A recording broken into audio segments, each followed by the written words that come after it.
Hello everyone. तो आज हम बात करने वाले हैं cardiac arrest, heart attack, heart failure के बारे में।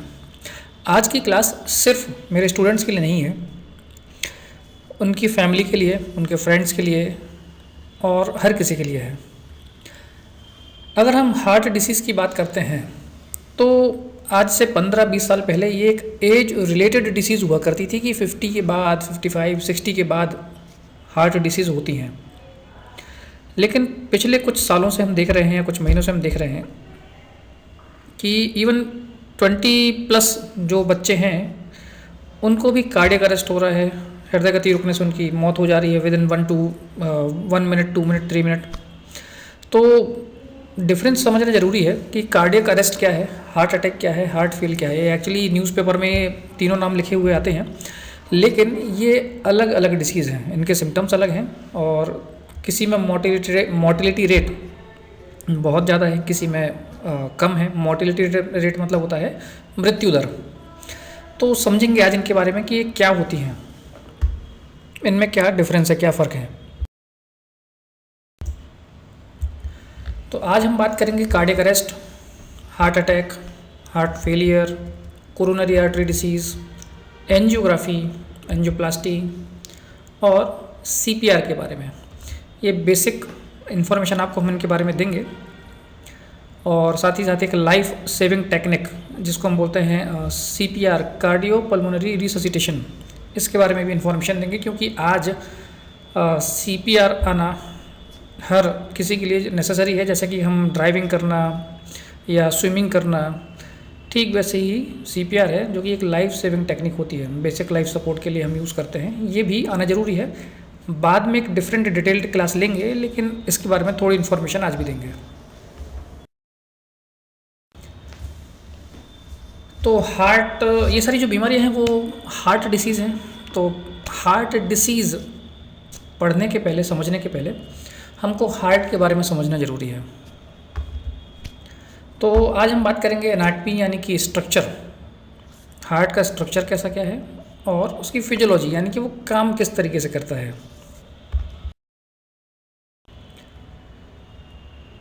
तो ब्लड वेसल्स यानी जिनको हम बोलते हैं रक्त वाहिकाएं, ये दो टाइप की होती हैं। एक होती है आर्टरी, दूसरी होती है वेन। आर्टरी जिसको आप धमनी के नाम से भी जानते हैं, वेन जिसको आप शिरा के नाम से भी जानते हैं। आर्टरी में प्योर ब्लड यानी कि शुद्ध रक्त बहता है। शुद्ध रक्त की परिभाषा बस यही है कि अगर वो O2 मिक्स ब्लड है तो वो प्योर ब्लड है, और CO2 मिक्स, कार्बन डाइऑक्साइड इसमें अगर मिक्स है तो वो इम्प्योर ब्लड कहलाता है। तो आर्टरी में प्योर ब्लड यानी कि ऑक्सीजनेटेड ब्लड बहता है और वेन में कार्बन डाइऑक्साइड वाला ब्लड फ्लो होता है।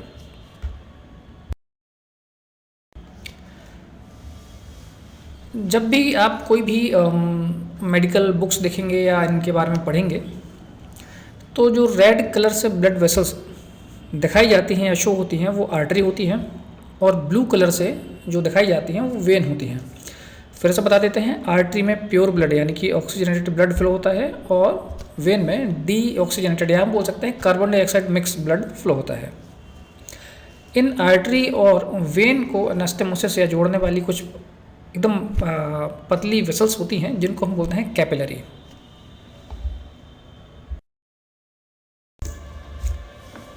तो हार्ट के फंक्शन को समझने के पहले हम एक वाटर सप्लाई डिस्ट्रीब्यूशन सिस्टम को समझ लेते हैं। जैसे अगर कोई कॉलोनी है, कोई शहर है, तो वहाँ पर हमको वाटर सप्लाई करना ज़रूरी है। एक सोर्स है जहाँ से वाटर या पानी आता है, एक ट्रीटमेंट प्लांट होता है जहाँ पर उस पानी को ट्रीट किया जाता है, यानी कि जो भी उसकी अशुद्धियाँ हैं वो हटाई जाती हैं। फिर उस पानी को घरों में भेज दिया जाता है, घर में उस पानी का यूज़ होता है। फिर एक ड्रेनेज सिस्टम होता है, एक जैसे हम बोलते हैं कि वाटर सप्लाई लाइन होती है और एक ड्रेनेज लाइन होती है। वाटर सप्लाई लाइन मतलब कि उस लाइन, वो लाइन जहाँ से पानी आपके घरों में आता है, आप उसको यूज़ करते हैं, और जब यूज़ करने के बाद वो पानी वेस्ट हो जाता है तो जो वेस्ट फ्लूइड है या वाटर है उसको ड्रेनेज या नाली के थ्रू वो कहीं जाके स्टोर होता है। सोर्स फिर उसको ट्रीट करते हैं यानी उसकी अशुद्धियाँ हटाते हैं और फिर उसको रीयूज़ करते हैं। ये एक सिस्टम चलता रहता है, ये वाटर सप्लाई डिस्ट्रीब्यूशन सिस्टम है, ठीक है। अभी हमने वाटर सप्लाई जो सिस्टम है उसके बारे में बात की। हार्ट का सेम काम है। हार्ट में पूरी बॉडी से इम्प्योर ब्लड जो है, इम्प्योर मतलब CO2 मिक्स जो ब्लड है वो हार्ट में आता है। हार्ट से फिर जैसे आपने अभी सिस्टम में देखा था, वाटर सप्लाई सिस्टम में, कि एक ट्रीटमेंट प्लांट था। ट्रीटमेंट प्लांट जहाँ पर इम्प्योर वाटर को प्योर किया जा रहा है, उसकी जो इम्प्योरिटीज़ हैं वो हटाई जा रही थी, मतलब यूज़ लायक उसको बनाया जा रहा था और घरों में भेजा जा रहा था। ठीक वैसे ही इम्प्योर ब्लड, पूरी बॉडी का इम्प्योर ब्लड हार्ट में आता है। हार्ट से वो इम्प्योर ब्लड लंग्स में जाता है, हमारे जो फेफड़े हैं वहाँ पे जाता है। फेफड़े में या हमारे जो लंग्स हैं वहाँ पर गैस एक्सचेंज प्रोग्राम होता है या सिस्टम होता है। गैस एक्सचेंज सिस्टम में क्या होगा, जो इम्प्योर ब्लड हार्ट से लंग्स में गया है या जो carbon dioxide mix blood lungs में गया है, वहाँ पर वो कार्बन डाइऑक्साइड निकाल ली जाएगी और O2 मिला ली जाएगी। जब आप सांस लेते हैं तो O2 लेते हैं, O2 ब्लड में मिक्स होगी, और जब आप सांस छोड़ते हैं तो CO2 छोड़ते हैं, तो वो वहीं से आती है। जो इम्प्योर ब्लड की CO2 है वो लंग्स रिमूव करके फिर हम रेस्पिरेटरी सिस्टम के थ्रू हम बाहर निकाल देते हैं। अब लंग्स में वो ब्लड प्योर हो गया, लंग्स से फिर से वही ब्लड हार्ट में आता है और हार्ट से फिर पूरी बॉडी को सप्लाई हो जाता है। तो ठीक जैसे एक शहर में वाटर सप्लाई सिस्टम था, वैसे ही हमारे शरीर में एक ब्लड सप्लाई सिस्टम है जो कि हार्ट और लंग्स मिलकर बनाते हैं। अब आप इस डायग्राम में देख रहे हैं कुछ ब्लू वेसल्स हैं, कुछ रेड वेसल्स हैं। तो ये ब्लू वेसल्स वही हैं जो कि इम्प्योर ब्लड ला रही थी और रेड वेसल वही हैं जो कि प्योर ब्लड ले जा रही हैं।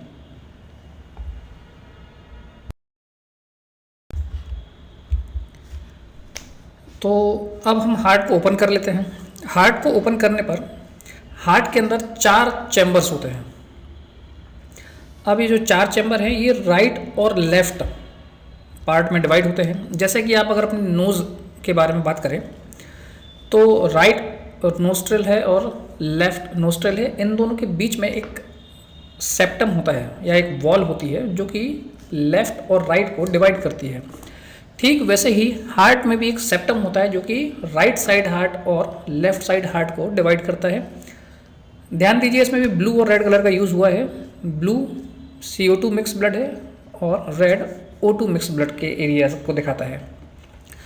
तो राइट एट्रियम देखिए आप, लेफ़्ट साइड में लिखा हुआ है बीच में राइट एट्रियम, पूरी बॉडी से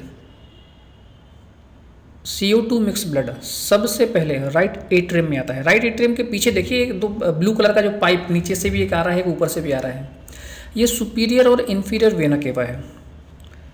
अपर बॉडी से सुपीरियर वेना केवा के थ्रू और लोअर बॉडी से इन्फीरियर वेना केवा के थ्रू CO2 मिक्स ब्लड या इम्प्योर ब्लड राइट एट्रियम में आता है, फिर राइट वेंट्रिकल में जाता है, राइट वेंट्रिकल से लंग्स में जाएगा, फिर लंग्स से लेफ्ट एट्रियम में आएगा, लेफ्ट एट्रियम से लेफ्ट वेंट्रिकल में जाएगा और लेफ्ट वेंट्रिकल से फिर पूरी बॉडी को सप्लाई हो जाता है।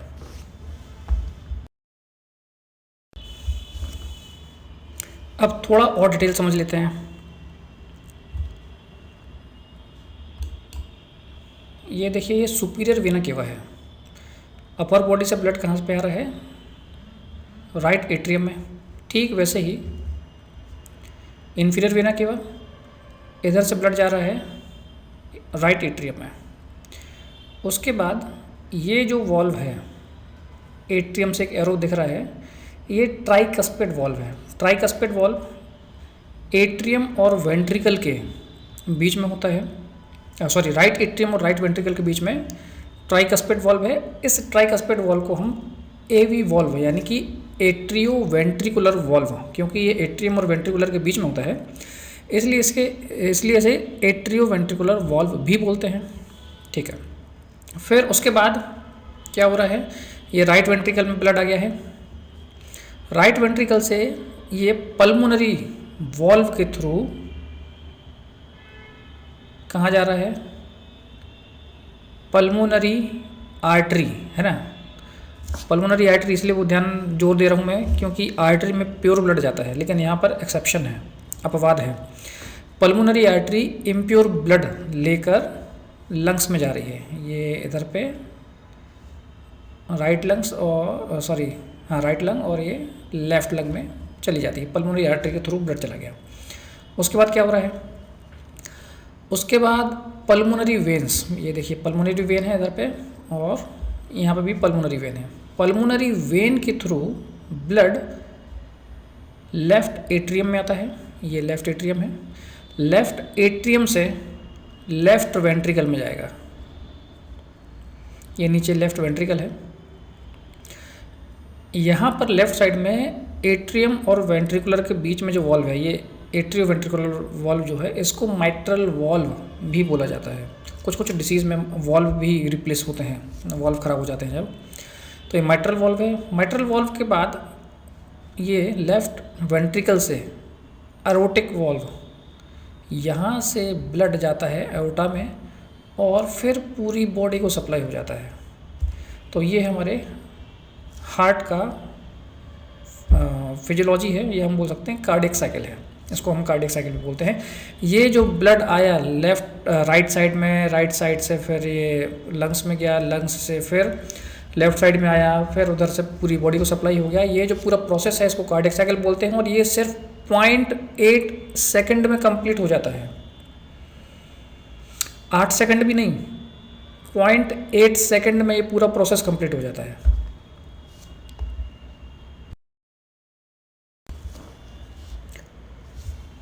ठीक है, तो फिजियोलॉजी हमने देख ली। अब हम बात करते हैं हार्ट की लेयर्स के बारे में। तो ये तरबूज जैसा हार्ट आपको दिख रहा है, उसमें से एक पीस हमने काट के अलग कर लिया है, जिसमें आप देखेंगे इसकी लेयर्स को। सबसे जो आउटर लेयर है इसको एपिकार्डियम या पेरिकार्डियम बोलते हैं, ये प्रोटेक्टिव लेयर होती है, एपिकार्डियम या पेरिकार्डियम। फिर ये आप देख रहे हैं यहाँ पे एपिकार्डियम है और इसी को पेरिकार्डियम भी बोला जाता है। उसके नीचे मायोकार्डियम, ये मस्कुलर लेयर होती है, और उसके नीचे एंडोकार्डियम, ये थिन इनर लेयर होती है। तो ये 3 लेयर्स हैं। अब आप ध्यान दीजिए कि जो हार्ट की मसल होती है इनकी प्रॉपर्टी अलग होती है। एक्चुअली जो मसल्स होती है वो 3 प्रकार की होती है, स्मूथ मसल, स्केलेटल मसल और कार्डियक मसल। कार्डियक जो शब्द है वो हार्ट के लिए यूज़ होता है, सिनोनिम समझ लीजिए आप इसको। तो हार्ट की जो मसल्स होती हैं ये फटीग नहीं होती है, जैसे हम बोलते हैं ना कार्डियक, जो हमारी स्केलेटल मसल है इसमें फटीग एक प्रॉपर्टी होती है। फटीग मतलब थकना, आप दौड़ेंगे चलेंगे फिरेंगे तो एक समय बाद आप थक जाते हैं, एक लिमिट के बाद। लेकिन आप सोचिए कि हार्ट जन्म लेने के पहले से ही काम कर रहा है और जब डेथ होती है तभी वो रुकता है। भले हम सो रहे हैं, जाग रहे हैं, कुछ भी कर रहे हैं, हार्ट अपना काम करता रहता है। हार्ट की जो मसल्स है वो अपना काम करती रहती है। तो इनकी प्रॉपर्टी थोड़ी सी अलग होती है अदर मसल्स के कंपैरिजन में।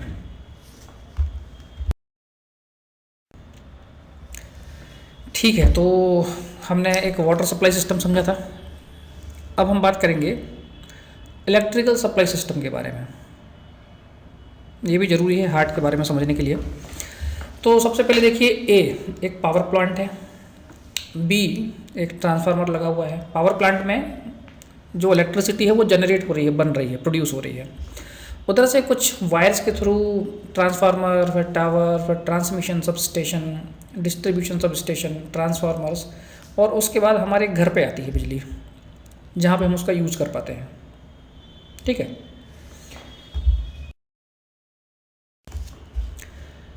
तो हमने इलेक्ट्रिसिटी सप्लाई सिस्टम समझ लिया। तो अब हम बात करेंगे कंडक्शन सिस्टम ऑफ हार्ट के बारे में। हार्ट को भी काम करने के लिए इलेक्ट्रिसिटी की ज़रूरत पड़ती है।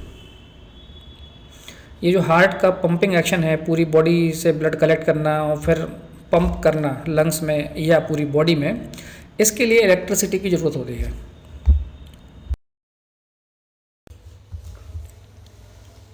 तो अब कंडक्शन सिस्टम को अच्छे से समझ लेते हैं। लेफ्ट साइड में सबसे ऊपर देखिए ऐसे नोड लिखा हुआ है। ऐसे नोड हार्ट का पावर हाउस होता है, जहाँ पर इलेक्ट्रिसिटी जनरेट होती है, बनती है। ऐसे नोड से फिर देखिए उसके नीचे इंटरनोडल पाथवे और उसके नीचे लिखा है एवी नोड। तो ऐसे नोड से इंटरनोडल पाथवे के थ्रू या इंटरनोडल फाइबर्स भी बोलते हैं इनको, इंटरनोडल फाइबर्स के थ्रू एवी नोड तक इलेक्ट्रिसिटी आती है।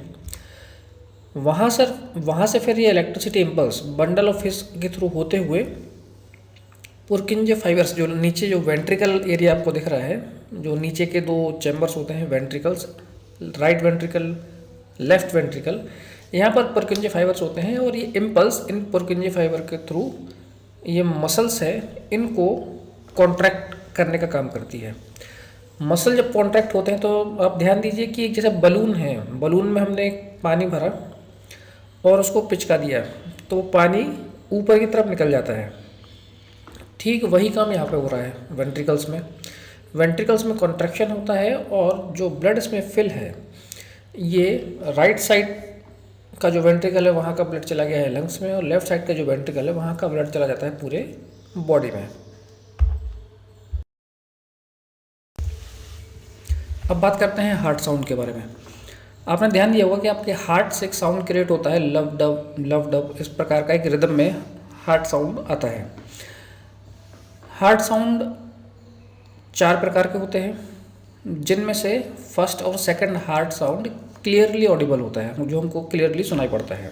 अब ये हार्ट साउंड कहाँ से आता है या कैसे क्रिएट होता है? तो मैंने आपको शुरू में बताया था कि हार्ट में 4 चैम्बर है, 2 राइट साइड में है, 2 लेफ्ट साइड में है। अब ये राइट और लेफ्ट के 2 चैम्बर है, इनके बीच में वॉल्व है। राइट साइड के चैम्बर के बीच में ट्राइकस्पिड वॉल्व है और लेफ्ट साइड के चैम्बर के बीच में माइट्रल वॉल्व है। ये ट्राइकस्पिड और माइट्रल वॉल्व को हम एट्रियोवेंट्रिकुलर वॉल्व भी बोलते हैं, क्योंकि ये एट्रियम और वेंट्रिकुलर के बीच में सिचुएटेड है। ये दोनों वॉल्व एक साथ बंद होते हैं, दोनों एट्रियोवेंट्रिकुलर वॉल्व एक साथ बंद होते हैं, तब फर्स्ट हार्ट साउंड प्रोड्यूस होता है। ठीक है, फिर हमने ध्यान दिया कि जो वेंट्रिकल्स हैं, वेंट्रिकल्स से ब्लड लंग्स में या पूरी बॉडी में सप्लाई होता है, राइट साइड या लेफ्ट साइड से। तो राइट साइड में पल्मोनरी आर्टरी है जहाँ पर पल्मोनरी वॉल्व है, और लेफ्ट साइड में एरोटा है जिससे पूरी बॉडी में ब्लड जाता है, वहाँ पर एक एरोटिक वॉल्व है। तो ये पल्मोनरी और एरोटिक वॉल्व ये एक साथ जब बंद होते हैं तब सेकंड हार्ट साउंड प्रोड्यूस होता है।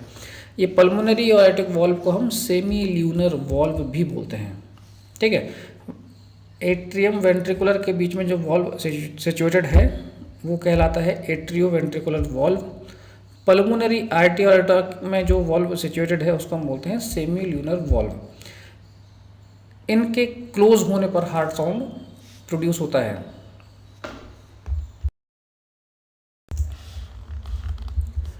ठीक है, बात करते हैं कोरोनरी आर्टरी के बारे में। जब भी आपके घर में कोई फंक्शन है या आप कोई फंक्शन ऑर्गेनाइज कर रहे हैं जहाँ पे आपको लोगों को खाना खिलाना है, तो सबसे सही नियम ये होता है कि सबसे पहले आप खुद ही खा लो।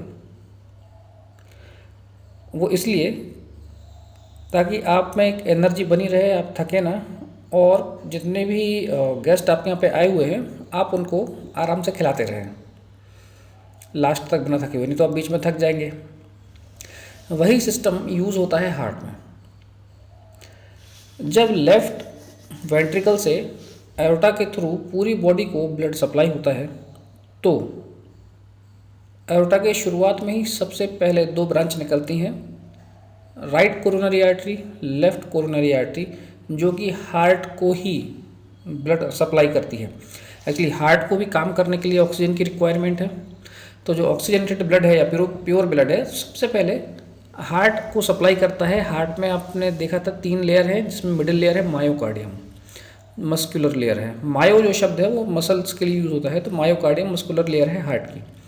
तो ये राइट लेफ्ट कोरोनरी आर्टरी अलग अलग एरिया के, हार्ट के अलग अलग एरिया में ऑक्सीजन या ऑक्सीजनेटेड ब्लड सप्लाई करती है।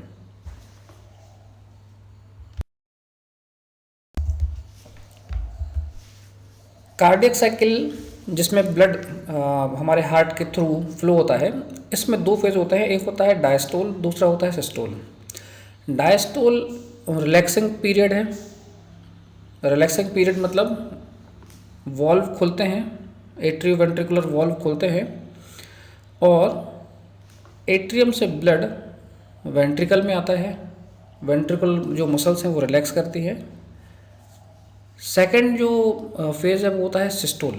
इसमें एट्रियोवेंट्रिकुलर वॉल्व क्लोज हो जाते हैं और जो वेंट्रिकल है उनमें कॉन्ट्रैक्शन होता है, ये पिचकते हैं और वेंट्रिकल से सेमील्यूनर वॉल्व ओपन होने के साथ ये ब्लड लंग्स में और पूरी बॉडी में सप्लाई हो जाता है। ये पीरियड कहलाता है सिस्टोल। अब जब कभी भी आपने ब्लड प्रेशर चेक कराया होगा तो वहाँ पे आपको बताते होंगे कि डायस्टोलिक प्रेशर इतना है या सिस्टोलिक इतना है। सिस्टोलिक होता है अपर का, क्योंकि यहाँ पर प्रेशर ज़्यादा आ रहा है। अब ये जो वेंट्रिकल में कॉन्ट्रैक्शन होता है तो लेफ़्ट साइड से जो ब्लड है वो पूरी बॉडी में सप्लाई होता है। बॉडी में सप्लाई होता है कैसे? ब्लड वेसल्स के थ्रू, आर्टरी के थ्रू, जो हमने शुरू में देखी थी। तो यहाँ से जब कॉन्ट्रैक्शन होगा, ब्लड पंप होगा और पूरी ब्लड वेसल्स, पूरी आर्टरीज, शरीर की सारी आर्टरीज में जाएगा तो वहाँ पर भी प्रेशर बढ़ता है, तो वो होता है सिस्टोलिक ब्लड प्रेशर। फिर है डायस्टोलिक, जब हमारे वेंट्रिकल्स रिलैक्स करते हैं। तो इसलिए जब भी आप ब्लड प्रेशर चेक कराएंगे तो सिस्टोलिक अपर वाला और डायस्टोलिक लोअर वाला। जैसे अगर 120/80 है तो उसको सिस्टोलिक हम बोलेंगे 120 है और डायस्टोलिक 80 है।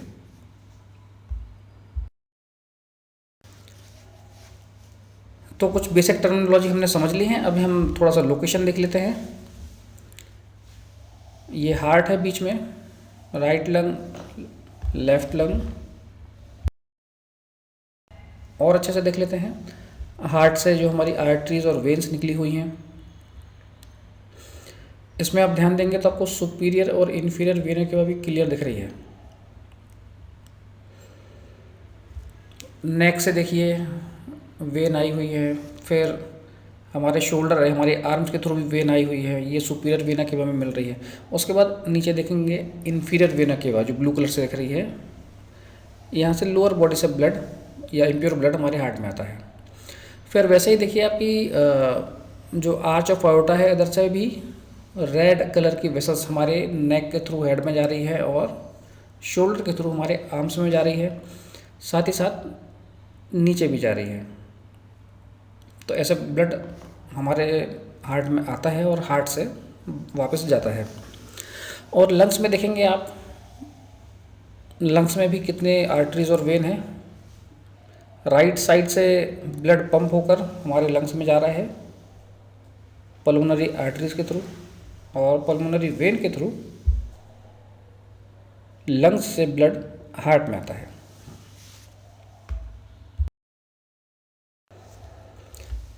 तो हमने हार्ट की बेसिक फंक्शनिंग या स्ट्रक्चर समझ लिया है, या जो टर्म्स थी उनको समझ लिया है। अब हम कॉमन हार्ट डिसीज़ के बारे में बात करेंगे। कौन कौन सी डिसीज़ होती हैं जिनके बारे में भी हम समझने वाले हैं। Coronary artery disease, heart attack या मायोकार्डियल इंफ्रैक्शन, या जिसको हम एमआई भी बोलते हैं।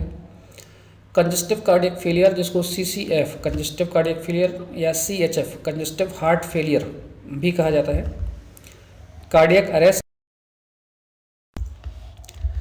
तो सबसे पहले देखेंगे हम coronary artery disease. Coronary artery कौन सी आर्टरी है जो हार्ट को ब्लड सप्लाई करती है, ऑक्सीजनेटेड ब्लड सप्लाई करती है मायोकार्डियम को, वो आर्टरी कोरोनरी आर्टरी है।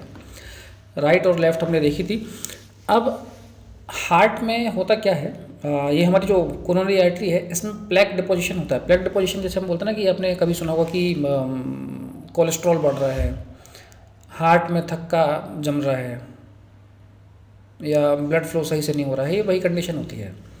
इसी को हम कोरोनरी आर्टरी डिसीज बोलते हैं। इसमें होता क्या है, कोरोनरी आर्टरी के अंदर जो उसका ल्यूमन होता है, जैसे एक पाइप है उसके अंदर का जो एरिया है, जैसे हम बोलते हैं ना 1 इंची पाइप, आधा इंची पाइप, 2 इंची पाइप आता है, उनके अंदर का एरिया जहाँ से पानी फ्लो होना है वो एरिया जो है वो ल्यूमन कहलाता है। तो वैसे ही हमारी जो आर्टरी है इनके अंदर का जो ल्यूमन है उनके उसमें कहीं पर्टिकुलर प्लेस पे प्लेक डिपोजिशन या जो फैट है वो डिपॉजिट होना शुरू होता है, जिसकी वजह से जो ब्लड फ्लो है वो रिड्यूस होता जाता है, वो कम होता जाता है। अब ये ऐसा नहीं कि एक दिन, एक महीना, एक हफ्ते में, एक साल में हो जाएगा, ये काफ़ी सालों की मेहनत होती है तब ये बीमारी हम जनरेट कर पाते हैं। लाइफ स्टाइल अच्छी नहीं है, फूड पैटर्न हमारा अच्छा नहीं है, स्ट्रेस बहुत है, तो तब ये स्लोली डेवलप होता है। तो ये बीमारी जो है वो कोरोनरी आर्टरी डिसीज़ कहलाती है। अब इसका जो कॉमन सिम्टम क्या है, कॉमन सिम्टम होता है इसमें एंजाइना पेक्टोरिस, या जिसको हम चेस्ट पेन भी बोलते हैं। अब चेस्ट पेन तो आपको चेस्ट में चोट लग गई तब भी होगा, किसी को गैस्ट्रिक ट्रबल होता है तब भी चेस्ट पेन होता है, लेकिन उस चेस्ट पेन को हम एंजाइना पेक्टोरिस नहीं बोलते हैं। एंजाइना पेक्टोरिस तब वो एक स्पेसिफिक चेस्ट पेन है, स्पेसिफिक सीने का दर्द है जो कोरोनरी आर्टरी के नैरो होने की वजह से, कोरोनरी आर्टरी में प्लैक डिपोजिशन होता है जिसकी वजह से ब्लड फ्लो ऑब्स्ट्रक्ट होता है। यानी पहले 100% फ्लो हो रहा था, प्लैक डिपोजिशन हुआ तो फिर 80% हुआ, 70% हुआ, 60% हुआ, 50% हुआ, 40% हुआ, इतना परसेंट ही ब्लड फ्लो उसमें से हो पा रहा है। ब्लड फ्लो कम हो पाता है तो ऑक्सीजन भी कम पहुंच पाती है, तो उसकी वजह से जो चेस्ट पेन होता है उसको एंजाइना पेन कहा जाता है, एंजाइना पेक्टोरिस बोलते हैं। ये एक सबसे कॉमन सिम्टम है कोरोनरी आर्टरी डिसीज़ का।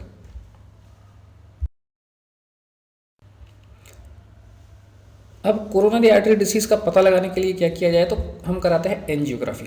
एंजियोग्राफी मतलब क्या होता है, angiography is a medical procedure use to visualize blood flow within the body. ये एक मेडिकल प्रोसीजर है जो कि ब्लड फ्लो विजुलाइज करने में हमारी हेल्प करता है कि किसी पर्टिकुलर आर्टरी में ब्लड फ्लो कैसा है। अब ये एंजियोग्राफी सेरेब्रल एंजियोग्राफी भी होती है, मतलब जो हमारे ब्रेन की आर्टरी है उसको भी चेक करते हैं। कोरोनरी आर्टरी को चेक करेंगे तो हम इसको बोलेंगे कोरोनरी एंजियोग्राफी, लेकिन सबसे कॉमन प्रोसीजर है ये, तो इसलिए इसको लोग एंजियोग्राफी के नाम से कॉमनली जानते हैं, कोरोनरी एंजियोग्राफी। अब समझते हैं एंजियोग्राफी प्रोसीजर होता क्या है। तो एंजियोग्राफी में आप पहले लेफ्ट साइड वाला डायग्राम देखिए, नीचे जो पेल्विस एरिया है, पेल्विस हमारे कमर के नीचे वाला जो एरिया है, वहाँ पे देखेंगे आप एक सर्कल बना हुआ है और एक ट्यूब इंसर्टेड है। ये फीमोरल आर्टरी है और एक कैथेटर इस फीमोरल आर्टरी से इंसर्ट करते हैं। ये जैसे आप हाथ में भी देखेंगे 2 सर्कल बने हुए हैं, ये साइट है जहाँ से कैथेटर इंसर्ट किया जा सकता है कॉमनली, लेकिन सबसे कॉमन हम फीमोरल आर्टरी से इंसर्ट करते हैं। फीमोरल आर्टरी से इंसर्ट करते हैं और ये ऊपर जाता है। अब देखिए आप राइट साइड वाला डायग्राम, ऊपर जाके आर्च ऑफ अयोर्टा है, वहाँ से फिर कोरोनरी आर्टरी में इंसर्ट करते हैं। जहाँ पर प्लैक डिपोजिशन है उसको विजुलाइज किया जाता है। ये प्रोसीजर एंजियोग्राफी कहलाता है कि कैथेटर उस पर्टिकुलर प्लेस पे जाके एग्जामिन कर लेता है, विजुलाइज कर लेता है, पता लगा लेता है कि कितना परसेंटेज ब्लॉक है। ये प्रोसीजर एंजियोग्राफी है। अब हम बात करते हैं एंजियोप्लास्टी के बारे में। कई बार आपने सुना होगा कि डॉक्टर्स ने एंजियोग्राफी के लिए एडवाइस किया है, साथ ही साथ एंजियोप्लास्टी के लिए भी एडवाइस किया हुआ है कि एक ही साथ हो जाएगा। तो ये होता क्या है वो समझ लेते हैं। ये एक टेक्निक है जिससे हम नैरो या जो ब्लॉक आर्टरी है उसको दोबारा रीओपन करते हैं। अब इसमें 2 टाइप है, एक बलून एंजियोप्लास्टी होती है और एक स्टेंट प्लेसमेंट होता है। बलून एंजियोप्लास्टी क्या होता है, कैथेटर के थ्रू एक डिफ्लेटेड बलून, पिचका हुआ बलून इंसर्ट करते हैं जो कैथेटर के हेड पर होता है, टिप पर होता है। जहाँ पर ब्लॉकेज है वहाँ पर वो बलून उसको इन्फ्लेट करते हैं, फुलाते हैं और वो प्लैक को कंप्रेस कर देता है और वापस निकाल लिया जाता है कैथेटर को। ये जो प्रोसीजर है रेयरली यूज़ होता है।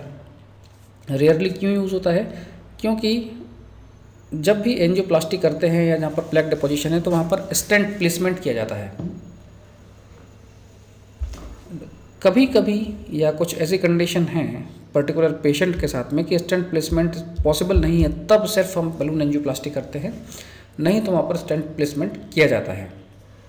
स्टेंट क्या होता है वो भी देख लेते हैं।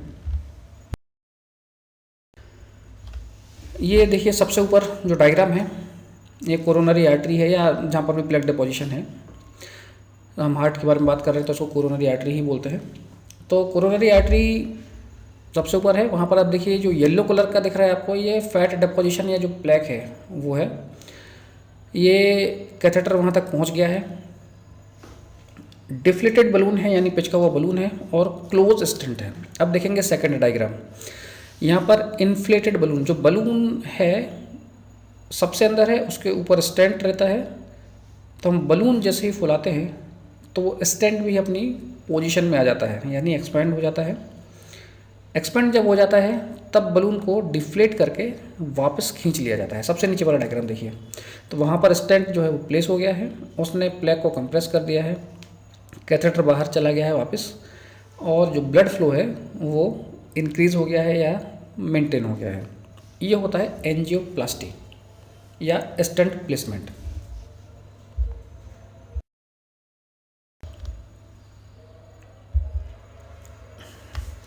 तो ये हार्ट स्टेंट है, जहाँ जो हमारी कोरोनरी आर्टरी जहाँ पे भी प्लेग डिपोजिशन है वहाँ पर हम बलून के थ्रू इन्फ्लेट करते हैं, स्टेंट को पोजीशन करते हैं और कैथेटर को वापस निकाल लिया जाता है।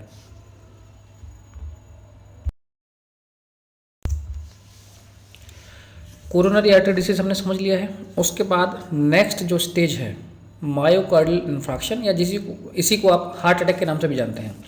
कोरोनरी आर्टरी डिसीज को अगर हमने ट्रीट नहीं किया,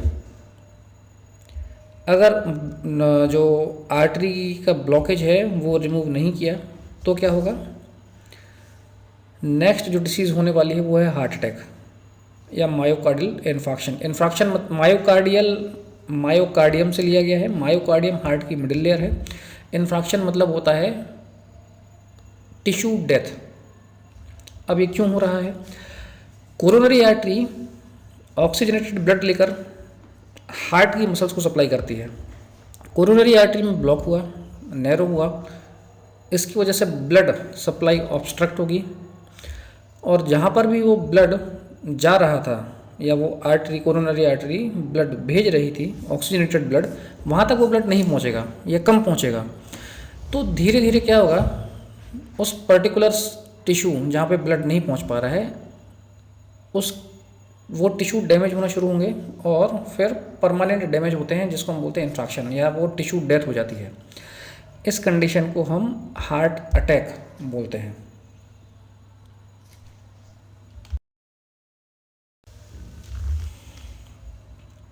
अब ये डायग्राम में देखते हैं, राइट साइड में जो छोटा सर्कल बना हुआ है, यहाँ पे ब्लॉकेज है आर्टरी में।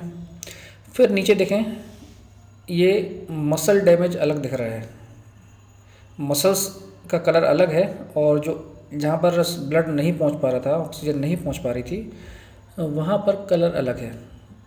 जैसे कभी कभी आपने ध्यान दिया है कि हम कुछ भारी चीज़ या छोटी, मतलब कुछ भारी चीज़ हमारी उंगली के आसपास कहीं लग जाती है, ज़रा सी स्किन दब जाती है, कंप्रेस हो जाती है, तो वहाँ पर वो काला काला पड़ जाता है, लोग बोलते हैं खून मर गया है, काला हो जाता है, वो टिश्यू डेथ ही हो जाती है।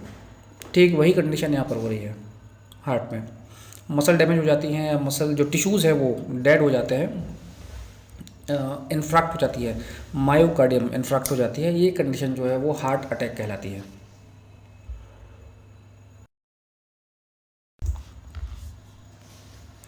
तो coronary artery disease, heart attack. Third जो डिसीज़ है वो है कंजस्टिव हार्ट फेलियर या कंजस्टिव कार्डियक फेलियर। तो इसके नाम में फेलियर लगा है, तो इसका मतलब ये नहीं है कि हार्ट ने काम करना बंद कर दिया है। इस कंडीशन में होता क्या है कि हार्ट का काम क्या है, ब्लड पंप करना। तो ये अपना काम जितना इसको ब्लड पंप करना चाहिए उतना ब्लड ये पंप नहीं कर पाता है, वो कंडीशन हार्ट फेलियर कहलाती है। हार्ट काम कर रहा है लेकिन जितना पंप करना चाहिए, जितना अमाउंट ऑफ ब्लड इसको पंप करना चाहिए, उतना ये नहीं कर पाता है। ये कंडीशन जो है वो कंजस्टिव हार्ट फेलियर या कंजस्टिव कार्डियक फेलियर कहलाती है।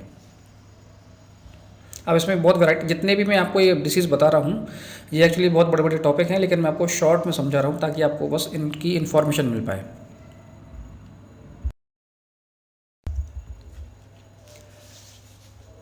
कार्डियक अरेस्ट, या जिसको सडन कार्डियक अरेस्ट के नाम से भी जानते हैं। अभी हमने जितनी भी डिसीज़ देखी, coronary artery disease, heart attack, congestive cardiac failure, उनमें मोर्टेलिटी रेट तो है, यानी मृत्यु दर उनकी भी है, लेकिन सही समय पे अगर आप ट्रीटमेंट कर लेते हैं, लाइफस्टाइल मॉडिफिकेशन कर लेते हैं, तो जैसे डायबिटीज़ है, कि ब्लड शुगर बढ़ा हुआ है, आप अपना जो प्रोटोकॉल है मेडिसिन का वो फॉलो कर रहे हैं, लाइफ स्टाइल का प्रोटोकॉल फॉलो कर रहे हैं, तो वो साथ में चलता रहता है, कोई इशू नहीं है। तो ठीक वैसे ही अगर आपने प्रॉपर ट्रीटमेंट लिया है अपनी कंडीशन के हिसाब से, प्रोसीजर्स जो भी है एसेंशियल वो करवा लिया है, लाइफ स्टाइल मॉडिफिकेशन किया हुआ है, तो उनके साथ आप चल सकते हैं। लेकिन कार्डियक अरेस्ट, इसका मोर्टिलिटी रेट सबसे ज़्यादा है, यानी कि मृत्यु दर सबसे ज़्यादा है। क्यों? क्योंकि ये जो कंडीशन क्रिएट हुई तो with in 2 to 5 minute patient की डेथ हो जाती है, मृत्यु हो जाती है। Sudden unexpected loss of heart function, breathing and consciousness. इस कंडीशन में क्या होता है कि एकदम से पेशेंट बेहोश होता है, हार्ट काम करना बंद कर देता है, पेशेंट सांस लेना बंद कर देता है और बेहोश हो जाता है। इन cardiac arrest the heart stops beating without prompt intervention, it can result in the persons death. यहाँ पर हार्ट बीट करना बंद कर देता है, अगर प्रॉपर इंटरवेंशन तुरंत नहीं किया पेशेंट की डेथ हो जाती है। और इसमें हम एक डिफिब्रिलेटर नाम से मशीन भी यूज़ करते हैं। एक्चुअली जितने भी हम ये केसेस देख रहे हैं ना कि किसी को चेस्ट में पेन हुआ और तुरंत उसकी डेथ हो गई, ये सब कार्डियक अरेस्ट वाली कंडीशन होती है कि हार्ट एकदम से काम करना ही बंद कर दिया। इसीलिए मैंने आपको कंडक्शन सिस्टम ऑफ हार्ट समझाया है कि ऐसे नोड जहाँ से इलेक्ट्रिसिटी या इम्पल्स प्रोड्यूस हो रही है, जनरेट हो रही है, वहाँ से एवी नोड तक आ रही है, एवी नोड से फिर हमारे हार्ट तक जा रही है, वेंट्रिकल्स तक जा रही है और वेंट्रिकल कॉन्ट्रैक्ट कर रहे हैं। ये सारा काम जो है इलेक्ट्रिकल फंक्शनिंग है, जो वायरिंग है, उसमें डिस्टर्बेंस की वजह से कार्डियक अरेस्ट होता है।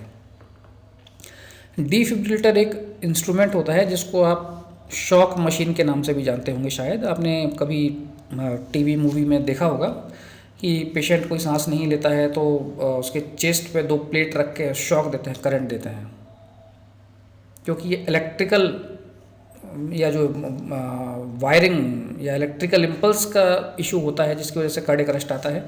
तो दोबारा से वो प्रोड्यूस करने के लिए डिफिब्रिलेटर मशीन जो है उसको यूज़ किया जाता है। जनरली ये हॉस्पिटल में होती है, लेकिन आजकल AED, ऑटोमेटिक एक्सटर्नल डिफिब्रिलेटर नाम से मशीन होती हैं, छोटी छोटी कॉम्पैक्ट मशीन होती हैं जो कि भीड़ भाड़ वाले इलाके, रेलवे स्टेशन है, मॉल है, वहाँ पर गवर्नमेंट आजकल रखती है, तो वो हम उसको यूज़ करते हैं क्योंकि वो तुरंत देना ज़रूरी है, नहीं तो पेशेंट की डेथ हो जाएगी।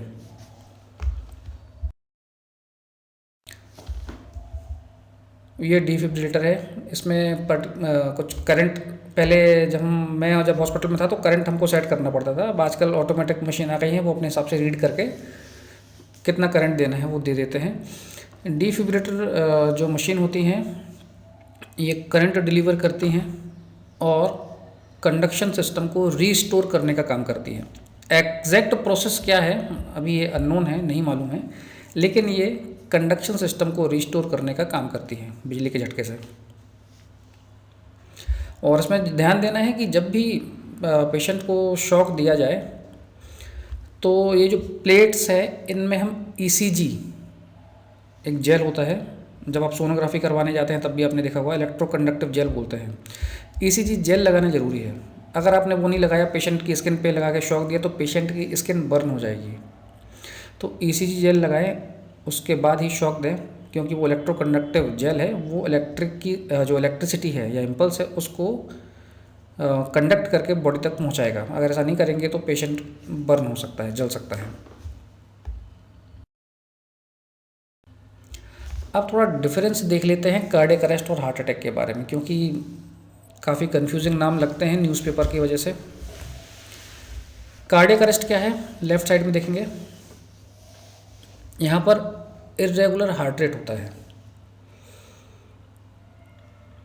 नीचे देखिए, cardiac arrest happen when your heart stop from electrical problem. आपका हार्ट काम करना बंद कर दिया है इलेक्ट्रिकल प्रॉब्लम की वजह से, ये कंडीशन कार्डियक अरेस्ट कहलाती है। आइडेंटिफाई कर सकते हैं इसको शुरुआत थोड़ा सा पहले, कब? पेशेंट की जो हार्ट रेट, जैसे आपको मैंने हार्ट साउंड के बारे में भी बताया था, एक रिदम में हार्ट साउंड जनरेट होता है, लव डब लव डब। लेकिन कभी कभी या अगर कंडक्शन सिस्टम में कोई प्रॉब्लम है, कोई इशू है, तो हार्ट रेट इरेगुलर हो जाता है। जो हार्ट साउंड आपको सुनाई देगा उसकी रिदम अल्टर हो जाएगी। ये कंडीशन जो है वो अरिदमिया कहलाती है। मेडिकल लैंग्वेज में इसको अरिदमिया बोलते हैं, रिदम अल्टर होना। रिदम मतलब लय। जैसे कि म्यूज़िक की कोई एक लय होती है ना, कोई भी पर्टिकुलर म्यूज़िक की एक रिदम होती है, एक लय होती है, तो वैसे ही हार्ट की भी रिदम होती है। एक सरी का साउंड आएगा आपको, love dub love dub love dub. लेकिन जब ये अल्टर होता है, कंडीशन कहलाती है अरिदमिया, तो कार्डियक अरेस्ट के पहले पेशेंट को अरिदमिया होता है।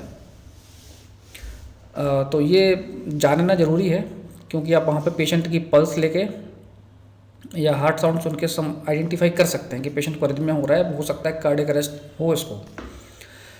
तो कार्डियक अरेस्ट क्या है? इलेक्ट्रिकल प्रॉब्लम की वजह से होता है, हार्ट काम करना एकदम से बंद कर देता है, ये कंडीशन कार्डियक अरेस्ट है। हार्ट अटैक क्या हो रहा है? ब्लॉकेज है आर्टरी में, जिसकी वजह से ब्लड फ्लो नहीं हो पा रहा है, इसलिए पेशेंट को हार्ट अटैक आता है। कार्डियक अरेस्ट में सडन डेथ हो जाती है। हार्ट अटैक में पेशेंट को बहुत ज़्यादा एंजाइना, चेस्ट पेन होता है, जो मायोकार्डियम है वहाँ के टिश्यू की डेथ हो जाती है।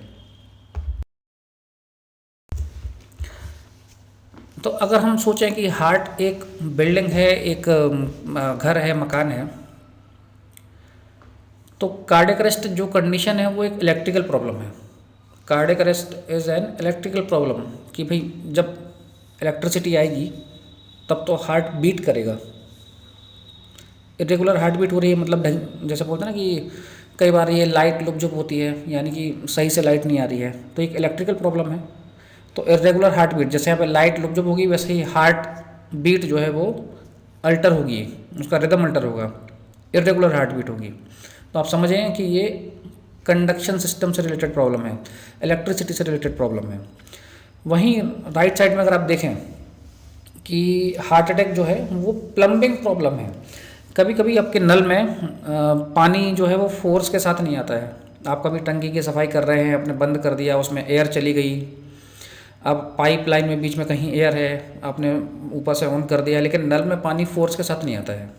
क्यों? बीच में एयर एक्यूमुलेट हो गई है, फंस गई है, तो फ्लो अच्छे से नहीं आ पा रहा है, तो वो एक प्लम्बिंग प्रॉब्लम है। आर्टरी में ब्लॉकेज है, ब्लड सप्लाई सही से नहीं हो पा रही, तो ये प्लम्बिंग प्रॉब्लम हो गई। और वहीं अगर आप देखेंगे कार्डियक अरेस्ट, इलेक्ट्रिकल प्रॉब्लम है। दोनों प्रॉब्लम में ज़मीन आसमान का फ़र्क है, ये एकदम अलग अलग है, एक नहीं है, मतलब मिलती जुलती भी नहीं है, दोनों एकदम 100% अलग प्रॉब्लम्स है।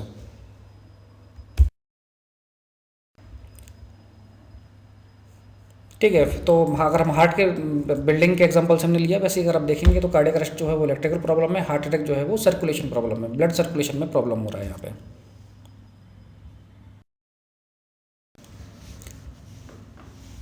अब जैसे कि swimming, driving, cooking essential skill है, उनमें एक सीपीआर भी होना चाहिए। ये होता नहीं है, पता नहीं क्यों, पर सीपीआर भी एक एसेंशियल स्किल होना चाहिए, जो कि बच्चों को स्कूल में ही सिखा देना चाहिए। सीपीआर जिसको हम बोलते हैं cardio pulmonary resuscitation, is an emergency procedure that can help save a person life if their breathing और हार्ट स्टॉप्स। पेशेंट को जैसे ही कार्डियक अरेस्ट होता है, जैसा अभी हार्ट अटैक अगर होगा तो उसका हार्ट बंद नहीं हो जाएगा, पेशेंट बेहोश नहीं हो जाएगा, पेन होगा बहुत ज़्यादा उसको, है ना। लेकिन अगर पेशेंट को कार्डियक अरेस्ट हो रहा है तो पेशेंट का हार्ट एकदम स्टॉप हो जाएगा, पेशेंट सांस लेना बंद कर देगा, पेशेंट बेहोश हो जाएगा। ये कंडीशन कार्डियक अरेस्ट की होती है। तो कार्डियोपल्मोनरी रिससिटेशन या CPR is an emergency procedure that can help save a person life if their breathing और हार्ट स्टॉप। तो ऐसी कंडीशन में हम पेशेंट की लाइफ सेव कर सकते हैं सीपीआर के थ्रू। सीपीआर का फुल फॉर्म है कार्डियो पल्मोनरी रिससिटेशन। अब आपने देखा भी हार्ट का काम, हार्ट ब्लड आता है पूरी बॉडी से, वहाँ से लंग्स में जाता है, लंग्स से हार्ट में आता है और पूरी बॉडी में सप्लाई होता है। ठीक है, तो कार्डियो पल्मोनरी, पल्मोनरी जो टर्म है वो यूज़ हो रही है लंग्स के लिए, कार्डियो हार्ट के लिए, पल्मोनरी लंग्स के लिए। तो हार्ट और लंग्स का रिससिटेशन, रिससिटेशन मतलब होता है पुनर्जीवित करना, फिर से जिंदा कर देना। तो हार्ट और लंग्स को फिर से जिंदा करना या उनका काम करना, ये सीपीआर कार्डियो पल्मोनरी रिससिटेशन कहलाता है। When a person heart stop beating they are in cardiac arrest. Heart ने बीटिंग करना बंद कर दिया है, हार्ट बीट होना बंद हो गया है, पेशेंट कार्डियक अरेस्ट में है। During cardiac arrest the heart can not pump blood to the rest of the body including the brain and lungs. तो जैसे ही पेशेंट को कार्डियक अरेस्ट होगा, हार्ट ने काम करना बंद कर दिया, ब्लड पंप नहीं कर पा रहा है, हार्ट का काम है ब्लड पंप करना, तो पूरी बॉडी को ब्लड पंप नहीं कर पाएगा, या पूरी बॉडी क्या ब्लड पंप ही नहीं कर पाएगा, ना ब्रेन में ना लंग्स में। तो अब सीपीआर में हमको वही काम करना है जो हमारे हार्ट और लंग्स करते हैं। लंग्स, हार्ट का काम क्या है पंप करना, लंग्स का काम क्या है प्यूरिफिकेशन। तो हम पहले जनरल लैंग्वेज में बता देता हूँ आपको, फिर उसके बाद अपने स्टेप्स जो है उसको समझेंगे। हम क्या करते हैं, सीपीआर में पेशेंट को मुंह से सांस देते हैं, वो एयर कहाँ जा रही है, लंग्स में जा रही है, ठीक है। हम पेशेंट को कंप्रेस करते हैं चेस्ट पे, तो उससे क्या हो रहा है, जो हमारा हार्ट है वो कंप्रेस होगा। हार्ट तो एक हॉल ऑर्गन है, समझ लो, एक अंदर से खोखला है, तो हम दबाएंगे उसको ऊपर से तो पिचकेगा, पिचकेगा तो ब्लड फ्लो होगा, फिर ऊपर करेंगे, फिर छोड़ेंगे तो फिर उसमें ब्लड भरेगा, फिर दबाएंगे फिर पिचकेगा। तो ये हार्ट का काम, जो इलेक्ट्रिसिटी काम कर रही थी वहाँ पर, कंडक्शन सिस्टम जो काम कर रहा था, वो काम अपन अब मैनुअली कर रहे हैं, समझ लो। तो अब देखते हैं स्टेप बाय स्टेप। तो पहला तो क्या है, जब भी पेशेंट कार्डियक अरेस्ट में हो, आपको तुरंत हेल्प के लिए कॉल करना है। जैसे इसमें 911 इसलिए लिखा हुआ है क्योंकि ये यूएस का है। आप जिस भी जगह पे हैं वहाँ पे जो भी एम्बुलेंस का नंबर हो, इमरजेंसी सर्विस का नंबर हो, उसको कॉल करके पहले तो बुला लेना है। दूसरा आपको क्या करना है, पेशेंट को दूसरे स्टेप पे देखिए, फ्लैट सरफेस पे लिटाना है, उसका चिन जो है वो थोड़ा ऊपर होना चाहिए ताकि उसका एयरवे जो ट्रेकिया है या जिसको श्वास नली बोलते हैं वो एकदम खुल जाए। फिर हम चेक करेंगे कि पेशेंट सांस ले रहा है कि नहीं ले रहा है। हम पेशेंट को उसकी नोज़ के आगे उंगली लगा के देखते हैं, अपने कान से उसके नाक के पास सुनते हैं कि सांस ले पा रहा है कि नहीं ले पा रहा है, ले रहा है नहीं ले रहा है। नहीं ले रहा है तुरंत सीपीआर स्टार्ट करिए। सीपीआर स्टार्ट करना है आपको, चेस्ट कंप्रेशन देना है 30 चेस्ट कंप्रेशन देंगे, फिर 2 ब्रीथ देंगे, 2 बार उसके मुंह में एयर ब्लो करेंगे, फिर चेस्ट कंप्रेशन, फिर एयर ब्लो करना है। ये करते रहना जब तक इमरजेंसी सर्विस वहाँ पे नहीं आ जा रही है। वो आएंगी तो फिर वो पेशेंट को हो सकता है डिफिब्रिलेटर दें, जो भी इमरजेंसी प्रोसीजर है उनको यूज़ करें। ये प्रोसीजर सीपीआर या इसको बेसिक लाइफ सपोर्ट भी बोलते हैं। तो ये एक एसेंशियल प्रोसीजर जिसके बारे में हर किसी को आना ही चाहिए मेरे ख्याल से। बाकी एक बच्चों ने, मेरे स्टूडेंट्स ने बोला भी है कि एक सीपीआर पे क्लास अलग से अरेंज करिए, तो मैं जो मेरी लैब है वहाँ पर आपको सीपीआर करके क्लास अपलोड करूँगा बच्चों के लिए। तो अगर आपको ज़रूरत लगती है तो आप भी देखिएगा। Thank you.